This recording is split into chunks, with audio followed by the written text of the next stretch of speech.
সুপ্রিয় দর্শক, আপনারা দেখছেন এসপিএন বাংলা টিভি। দেখুন ও সাবস্ক্রাইব করুন এসপিএন বাংলা টিভি, দেশ ও মানুষের কথা বলে। আপনারা দেখছেন এসপিএন বাংলা টিভি সংবাদ। পুরান ঢাকা সচেতন নাগরিক সমাজের ব্যবস্থাপনায় ও ঢালী মোহাম্মদ মনোয়ার স্মৃতি ট্রাস্টের সহযোগিতায় ইসলামী জনকল্যাণমূলক সংস্থা আঞ্জুমান মুফিদুল ইসলামের চিকিৎসা সেবা কমিটি কর্তৃক পুরান ঢাকার ৪৩ নং ওয়ার্ডের পাতলা খান শ্রীশ দাস লেন আড়াপাড়া বন্ধগলিতে আজ ৬ এপ্রিল ২০২৬ সোমবার সকাল ৯টা থেকে দুপুর ৪টে পর্যন্ত মোট ৩৭৭ জন রোগীকে চিকিৎসা সেবা ও ঔষধ বিতরণ করা হয়। পুরান ঢাকা সচেতন নাগরিক সমাজের আহ্বায়ক ও ঢালী মোহাম্মদ মনোয়ার স্মৃতি ট্রাস্টের সভাপতি বিশিষ্ট সাংস্কৃতিক ব্যক্তিত্ব ঢালী মোহাম্মদ দেলোয়ার হোসেনের সভাপতিত্বে শুভ উদ্বোধন করেন বিশিষ্ট সমাজসেবক শহীদ জিয়া স্মৃতি সংসদ কেন্দ্রীয় নির্বাহী পরিষদ মহাসচিব জননেতা আব্দুর রহিম মাঝি। সভায় পবিত্র কোরআন তেলাওয়াত করেন সমাজসেবক মোহাম্মদ নাজিম। উপস্থিত ছিলেন দেশের বরেণ্য চিকিৎসক প্রফেসর মোহাম্মদ শাহ আলম, শহীদ জিয়া স্মৃতি সংসদ কেন্দ্রীয় সহসভাপতি জয়নাল আবেদিন কোচি, মোহাম্মদ নাসির উদ্দিন, মোহাম্মদ মিরুজ্জামান, মোহাম্মদ শাহানুর, ঢাকা মহানগর দক্ষিণ সাধারণ সম্পাদক বিশিষ্ট শিল্পপতি ও কণ্ঠশিল্পী মাঝি আবুল কাসেম, যুগ্ম আহ্বায়ক মোহাম্মদ ফজলুল হক, মাহবুব মোল্লা, রুহুল আমিন ঢালী, বিশিষ্ট ক্রীড়া সংগঠক মানস বোস বাবুরাম, কবি ডাক্তার জান্নাতুল ফেরদৌসি, মোহাম্মদ ইসরাফিল, মোহাম্মদ শামীম এবং এলাকার গণ্যমান্য ব্যক্তিবর্গ উপস্থিত কর্মসূচি সফলভাবে বাস্তবায়ন করেন। এলাকার মানুষ উপকৃত হতে পেরে আঞ্জুমান মুফিদুল ইসলামের প্রতি গভীর কৃতজ্ঞতা জ্ঞাপন এবং পুরান ঢাকা সচেতন নাগরিক সমাজ ও সামাজিক সংগঠন ঢালী মোহাম্মদ মনোয়ার স্মৃতি ট্রাস্টকে ধন্যবাদ জ্ঞাপন করেন। এসপিএন বাংলা টিভি দেখুন, লাইক করুন, শেয়ার করুন, সাবস্ক্রাইব করুন, আমাদের সঙ্গে থাকুন। সাংবাদিক আজিজুল হক মিন্টুর প্রতিবেদন দেখুন। পরিচালনায় সাংবাদিক আজিজুল হক মিন্টু। যোগাযোগ ০১৭১১৪3342। আঞ্জুমান মুফিদুল ইসলাম দেশের প্রায় ৪৩টি জেলায় আমাদের শাখা রয়েছে। সেখানে প্রধান কাজ তো বেওয়ারিশ লাশ দাফন ছাড়াও এতিমখানা এবং আপনার কারিগরি শিক্ষা প্রতিষ্ঠান আমাদের রয়েছে। আমরা এখন আগামীতে ইউনিভার্সিটি লেভেলের একটা কারিগরি শিক্ষা প্রতিষ্ঠান করার প্রত্যয় আছে। আমাদের এতিমখানা রয়েছে, বালক বালিকা হোম রয়েছে। আমরা একটা বৃদ্ধাশ্রম, বড় ধরনের বৃদ্ধাশ্রম করার পরিকল্পনা আছে। একটা মেডিকেল কলেজ করার পরিকল্পনা আছে। আপনারা আমাদেরকে সহযোগিতা করুন। আঞ্জুমান মুফিদুল ইসলাম এদেশের দুস্থ অসহায় মানুষদের কল্যাণে নিবেদিতভাবে কাজ করে যাচ্ছে। আগামী দিনেও আপনাদের সহযোগিতায় সারা বাংলাদেশের সকল সুবিধাবঞ্চিত নাগরিকদের পাশে আঞ্জুমান মুফিদুল ইসলাম থাকবে ইনশাআল্লাহ। সেই প্রত্যয় ব্যক্ত করে আজকে আমাদের কার্যক্রম আমরা এখনই শুরু করছি। আমাদের মাঝে উপস্থিত হয়েছেন মাঝি আবুল কাসেম এবং মিরুজ্জামান, তারপরে ফজলুল হক, আবুল হাসান, যারা সবসময় আঞ্জুমানের হাতকে শক্তিশালী করার জন্যে তারা কাজ করে থাকে এবং বৎসরে আঞ্জুমানকে আপনার টাকা, দান, অনুদান, অর্থ দিয়ে সহযোগিতা করেন। আঞ্জুমানের কার্যক্রমকে গতিশীল করার লক্ষ্যে আমরা নিবেদিত প্রাণ কিছু মানুষ বিনা পরিশ্রমিকে এখনও কাজ করে যাচ্ছি। মৃত্যুর আগ পর্যন্ত আমরা আঞ্জুমান মুফিদুল ইসলামের সাথে যেন এই কাজকে ত্বরান্বিত করতে পারি, আপনাদের কাছে সেই দোয়া এবং শুভকামনা চাইছি। আপনারা সবাই ভালো থাকবেন, নিরাপদ থাকবেন, সুস্থ থাকবেন। এখনই আমরা আমাদের কার্যক্রম শুরু করছি। ধন্যবাদ সবাইকে।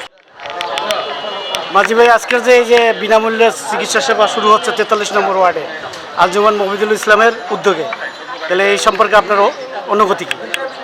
এই সম্পর্কে আমার অনুভূতি হলো আঞ্জুমান মুফিদুল ইসলাম ইসলামী একটা সংঘ, এটা সেবামূলক প্রতিষ্ঠান এবং আত্মমানবতার সেবায় সেই শুরু পাকিস্তান আমল থাকার পূর্বে থেকেই এই সেবামূলক কাজ চালিয়ে যাচ্ছে। বেওয়ারিশ লাশ দাফন করা এবং মুমূর্ষ রোগীকে তার বাসা থেকে হাসপাতালে নেওয়া, ফ্রি অ্যাম্বুলেন্স সার্ভিস এবং আপনার রুগী আনা নেওয়া এবং বেহরিশ লাশ সারা বাংলাদেশ থেকে জোগাড় করে এই আঞ্জুমান মফিজুল ইসলাম কবরস্থানে দাফন করে এই মহৎ কাজগুলি ওরা করে আসতেছে। আমাদের দেলোয়ার হোসেন ঢালি এই সংগঠনের সাথে জড়িত, উনি আমাদের সাথে পরামর্শ করে আমাদের এই পুরান ঢাকায় ৪৩ নম্বর ওয়ার্ডের বিভিন্ন রাস্তা গলিতে আমরা এই বিনামূল্যে চিকিৎসা সেবা এবং ঔষধ বিতরণ অনুষ্ঠান পরিচালনা করে আসছেন। আমি ওনার সাফল্য কামনা করি এবং আঞ্জুমান মফিজুল ইসলাম যোগ যোগ ধরে কেমন পর্যন্ত বেঁচে থাকুক, কেমন এই মহৎ কাজকর্ম চালিয়ে যাক এই আশা করি। এবং আরও যদি আমরা আমাদের সিরিয়াস লাইনের আজকের অনুষ্ঠানের পরবর্তী আমরা আরও আহ্বান করবো আরও কয়েকটি অনুষ্ঠান করার জন্য। আমরা আজকে নতুন করে সেই 1905 সাল থেকে আমরা বিভিন্ন কার্যক্রম বাসা দিয়ে আসতেছি। তো আমাদের যে সেবাটা ছিল আগে অনেকটা অ্যাম্বুলেন্স এই জাতীয়, কিন্তু এখন আমাদের আঞ্জুমানের সেবাটা অনেক বেড়ে গেছে। আমাদের টেকনিক্যাল ইনস্টিটিউট আছে, আমাদের এতিমখানা আছে, আমাদের স্কুল আছে, আমরা ইঞ্জিনিয়ারিং কলেজ করতেছি, আমরা আমাদের মেইন অফিস আমাদের 16তলা বিল্ডিং। তো আমাদের মেডিকেল যে এটা চিকিৎসার যে ব্যবস্থাটা এটা অনেকটা আধুনিক এখন হয়েছে, আগে যেটা এইভাবে ছিল না। আমি নাটকান করার প্রফেসর ছিলাম ন্যাশনাল মেডিকেল কলেজ চেয়ারে, আমি এটা একজন সদস্য, ভাইও আমাদের একজন সদস্য। আমরা গতকাল ক্যাম্প করেছি বছিলাম, আমি ক্যান্ডেলে সপ্তাহে 2 দিন ক্যাম্প করেছি, মানে রবিবার শনিবার মঙ্গলবার। এখানে যদি গরিব রোগী হয় আমি আঞ্জুমানের পক্ষ থেকে হয়তো মাসে 1টা বা 2টা ক্যাম্প আমরা করব। গরিব রোগী যদি আমরা বেশি পাই, রুগী না পেলে তো আমাদের অনেক খরচ এই পোষাবে না, মানে আমাদের সার্ভিসটা যদি জনগণের কাজে না লাগে এখান দিয়ে জনগণের লাভ হবে। আর এটা টোটালি অরাজনৈতিক একটা প্রতিষ্ঠান, আমরা সেভাবেই কার্যক্রম চালাই যাচ্ছি। আপনাদের সবাইকে ধন্যবাদ, স্থানীয় যারা আছেন সবাই আমাদের সহযোগিতা করতেছেন। সেই জন্য ডাক্তার সাহেব, আপনাদের চিকিৎসা সেবাটা কি ঢাকা মহানগর ভিত্তিক নাকি ঢাকার বাইরেও হয়? চিকিৎসাটা বাংলাদেশ যে কোনো জায়গায় ফ্রি ক্যাম্প করেন? এই যেগুলো ফ্রি ক্যাম্প আমরা চালাইতেছি। যেমন আমরা মুসলমানি ক্যাম্প করি, গতবার আমি 127 জন মুসলমানি করি। সেখানে আমরা ওষুধপত্র 7 দিনের একটা করে লুঙ্গি এগুলো আমরা দিয়ে থাকি। তারপরে আমরা বিশ্ব ইজতেমায় গত প্রায় 40-50 বছর থেকে আমরা ওখানে চিকিৎসা সেবা দিয়ে আসছি। এইভাবে আমাদের কার্যক্রম চলতেছে, বিভিন্ন সেক্টরে বিভিন্নভাবে কার্যক্রম চলতেছে। আমি আঞ্জুমানের এমসি মেম্বার, লাইফ মেম্বার, বিভিন্ন কমিটির সদস্য। আমরা এইভাবে আমার কার্যক্রম চলতেছে। দোয়া করবেন যেন আমরা জনগণের সেবা, মানুষের সেবা করে যেতে পারি আঞ্জুমানের পক্ষ থেকে। ধন্যবাদ। জয়নাল আবদিন কোচি ভাই সবার পরিচিত, উনি কিন্তু একজন সমাজ সেবক আজকে থেকে না, উনি আমার বন্ধু এবং আমি আবুল কাশেম মাদি, আমাদের পরিচয় 50 বছর আমাদের বন্ধুত্ব। উনি আজকের এই প্রোগ্রাম মফিজুল ইসলাম এবং ডালি মোহাম্মদ দেলোয়ারের উদ্যোগে আজকের এই অনুষ্ঠানের ব্যাপারে এবং সকাল থেকে রুগী দেখা হচ্ছে, 2টা পর্যন্ত রুগী দেখবে এবং বিনামূল্যের চিকিৎসা এবং ওষুধ বিতরণ এবং এই যে কার্যক্রম সম্বন্ধে এবং এই আঞ্জুমান মফিজুল ইসলাম হিসাবে এই যে ডালি মোহাম্মদ দেলোয়ারের উদ্যোগে আপনাকে আমি আমার বন্ধুকে বলবো যে ব্যাপারে সুন্দরভাবে একটা বক্তব্য উপস্থাপন করা। আসসালামু আলাইকুম, আমার নাম কাজী জয়নাল আবদিন। আমি জিয়া সিটি সংসদের কেন্দ্র কমিটির ভাইস চেয়ারম্যান। আর এই 43 নম্বর ওয়ার্ডে সূত্রপুর থানা কমিটির ভাইস প্রেসিডেন্ট ছিলাম, এখন কমিটির ডিজলভ হয়ে গেছে।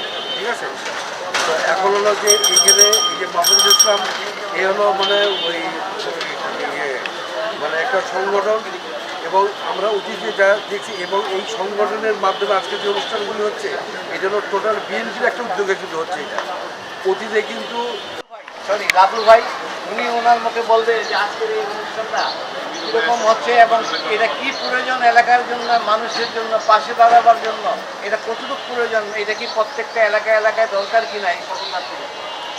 এই অনুষ্ঠানটা খুব সুন্দর এবং এটা হওয়ার দরকার। প্রত্যেকটা ওয়ার্ডে আমাদের উদ্যোগে এবং সবাই যদি এটা হয়, সবার সুস্বাস্থ্য অনেক প্রত্যেকটা ফ্যামিলির জন্য একটা ভরসা থাকবে এবং এটার উপরে এখন বর্তমানে যে পরিস্থিতি বাচ্চাদের, এটা একটা মানুষের কিন্তু সবচেয়ে বড় বিষয় হলো যে মানুষকে তো হাসপাতালে যায় অনেক সময় দেখা যাচ্ছে সময়ে অভাবে, স্বল্পতা অভাবে, রাস্তাঘাট যানজটের অভাবে যে সঠিকভাবে চিকিৎসা পাই মানে সঠিকভাবে পাচ্ছে না। এখানে এটা যদি ভ্রাম্যমাণ হিসাবে যদি এটা অ্যাপ্রুভাল করা হয়, প্রতিটা ঘরে ঘরে অনেকটা হাতের কাছে যেহেতু ভ্রাম্যমাণ একটা চিকিৎসা পাবে, এটা সবার জন্য উপকার হবে। এটা আমি মনে করি এটা উদ্যোগটা অনেক ভালো, এই বলে আমি আচ্ছা আঞ্জুমান আমি মোহাম্মদ নাসিরউদ্দিন শহীদিয়া স্মৃতি সংসদ কেন্দ্রীয় কমিটির দপ্তর সম্পাদক। আমি ইতিপূর্বে একটা মেডিকেল ক্যাম্প করছিলাম প্রকৃষি। তখন আমি ঢালি ভাইকে বলছিলাম যে ঢালি ভাই আমি একটা এখন করতেছি রাজশাহীতে। ঢালি ভাই বললো কি যে আপনার যত ইয়া লাগে সব আপনাকে আমি দিব, সামনে দিকে। যাই হোক, আমার ভালো লাগতেছে আঞ্জুমান মফিজুলের উদ্যোগে শহীদিয়া স্মৃতি সংসদের কেন্দ্রে আপনার দক্ষিণ মহানগর দক্ষিণের সভাপতি ডাক্তার সাহেবকে পাচ্ছি আন্দোলন ন্যাশনাল হসপিটালের প্রফেসর আর কি। দেখ, আমাকে ভালো লাগতেছে। আমি স্যারের কাছে অনুরোধ করব, স্যার আমি কিন্তু সারাক্ষণ এই ধরনের প্রোগ্রামগুলো করে থাকি, আমার রাজশাহীতে করে থাকি অনেক পরিস্থিতির মধ্যে। গতবার যেমন 486 জন, গত 4-5 মাস আগে তো চিকিৎসা। তো ঢালি ভাই আমার বলছিল যে আপনার যা লাগে রাজশাহীতে আমি একটা ব্যবস্থা করবো। তো আমার এলাকায় অনেক এরকম গরিব থেকে আছে যে নাক, কান, গলা বিভিন্ন সমস্যা আছে। তো যাক, এই ধরনের প্যাকেজ যদি আমি একটা ডাক্তার সাহেবের কাছে পাই, স্যারের কাছে, স্যার যদি আমাকে সহযোগিতা করে, তাহলে আমি স্যারকে নিয়ে রাজশাহীতে যাবো, আমার এলাকায় যাবো। আমি কিন্তু রাজশাহী মেডিকেল থেকে পাচ্ছি। দেখছেন স্যার, আমার কিন্তু রাজশাহী ভাত খাওয়া মানুষ, কোথায় বাড়ি জানি না, রাজশাহীর পানি খাইছে স্যার। আমাকে কিন্তু আমি Rajshahi medical thank you sir. ব্যাপারে থেকে রাজশাহী পরে আমি বিসিবিএস থেকে পরীক্ষা আপনি ভালো করে জানেন আমার রাজশাহীর লোক খুব আন্তরিক, খুবই আন্তরিক এবং আত্মীয়পরায়ণের লোক। আমি স্যারকে অনুরোধ করবো, দাওয়াত দিলাম, পরবর্তীতে রাজশাহীতে কোনো প্রোগ্রাম করলে তার জন্য আমাকে একটু সহযোগিতা করে এ বলে আমি মফিজুল ইসলামের সহযোগিতা চান না? হ্যাঁ, মফিজুলের কাছে পাচ্ছি সেটা বইলেই তো বলবেন। আঞ্জুমানের মফিজুল তো স্যার। আচ্ছা, ঠিক আছে। স্যার ঢালি ভাইকে ধন্যবাদ, ঢালি ভাইয়ের মাধ্যমে স্যারের পরিচয় পেলাম। ঢালি ভাই কমিশন, ঢালি ভাই থ্যাংক ইউ আপনাকে। আসসালামু আলাইকুম রহমতুল্লাহ।